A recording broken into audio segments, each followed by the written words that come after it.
বোলপুর শান্তিনিকেতন। তুমি দেবজিতের fan? Last 20-22 বছর Bangla industry দুজন সুপারস্টার পেয়েছে, জিদ্দা, দেবদা। মাঝখানে 20-22 বছর কেটে গেছে, আর কেউ এই সুপারস্টারের জায়গাটা নিতে পারেনি। কেন নিতে পারেনি? আজকে একজন নায়ক বা একজন অভিনেতা কখন কোন সময় সুপারস্টার হয়? যখন একটা সময় এরকম ছিল, আমি সেন্টেন্সটা কমপ্লিট করতে পারলাম না, আমি একটু বুঝিয়ে বলি। একটা সময় এরকম ছিল যখন ক্লাস অডিয়েন্স, মাস অডিয়েন্স এরকম ডিভাইডটা ছিল না। যে সময়টায় বুম্বাদা চুটিয়ে কাজ করছেন, গ্রামেগঞ্জের দিকে সিঙ্গেল স্ক্রিনে হাউসফুল বোর্ড ঝুলতো, ব্ল্যাকের টিকিট কেটে মানুষ সিনেমা দেখতে যেত। আজকে বুম্বাদা, প্রসেনজিৎ চট্টোপাধ্যায় আজকে সেই মানুষগুলোর জন্য কিন্তু আজকে এই জায়গাটাতে দাঁড়িয়ে আছে। আর আজকেও গ্রামগঞ্জে দেবদারও যেমন ফ্যান আছে, জিদ্দারও তেমন ফ্যান আছে। শুধু একটাই জিনিস নেই, কি বলুন তো? জিনিসটা হচ্ছে সিঙ্গেল স্ক্রিনগুলো ভেঙে ফেলা হয়েছে, সব বন্ধ হয়ে গেছে। ম্যাক্সিমাম গ্রামগঞ্জের দিকে সিঙ্গেল স্ক্রিন খুঁজে পাওয়া যায় না। শহরতলিতে এসে সিঙ্গেল স্ক্রিনের থেকে বেশি মাল্টিপ্লেক্স দেখতে পাওয়া যায়। ওই গ্রামের মানুষগুলো যাদের হয়তো 400 টাকা দিয়ে টিকিট কাটা বা 300 টাকা দিয়ে টিকিট কাটার ক্ষমতা নেই, তারা 50 টাকা 60 টাকা দিয়ে সিনেমা দেখতে চায়, কিন্তু তারা পায় না।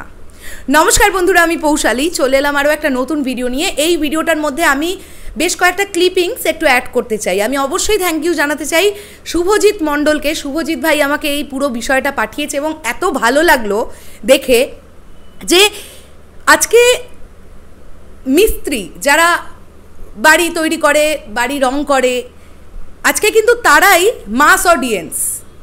আজকে তাদের মধ্যেও কিন্তু জিদ্দারও ফ্যান যেমন, দেবদারও ফ্যান তেমন।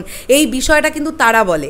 তাদেরকে জিজ্ঞাসা করলে আজকে তারা বলে যে জিতের কোন সিনেমাটা প্রথম দেখেছিলেন, তারা এক বাক্যে বলে সাথী দেখেছিলাম। দেবের কোন সিনেমাটা দেখেছিলেন, আই লাভ ইউ দেখেছিলাম।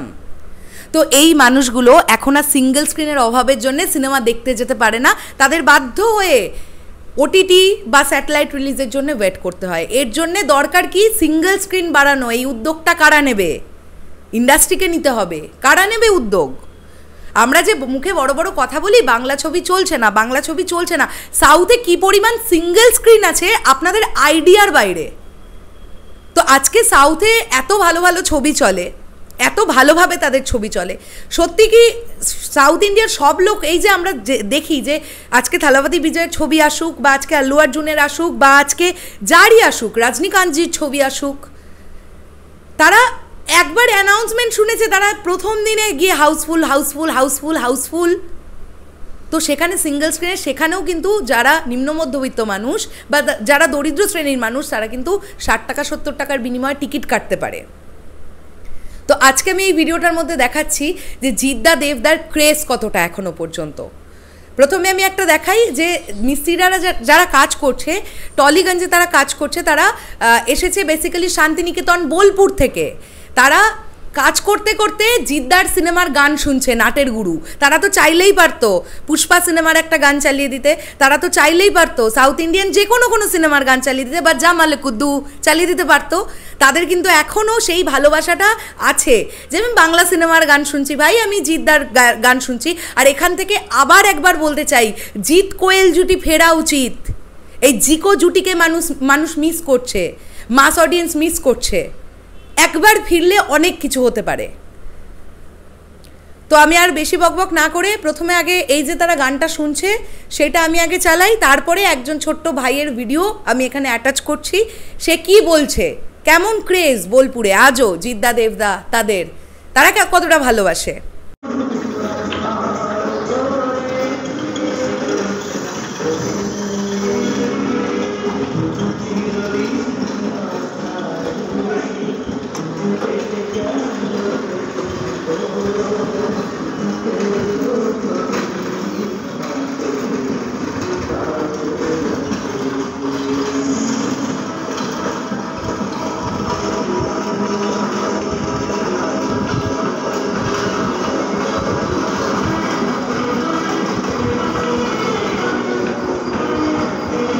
তোমার বাড়ি কোথায় ভাই?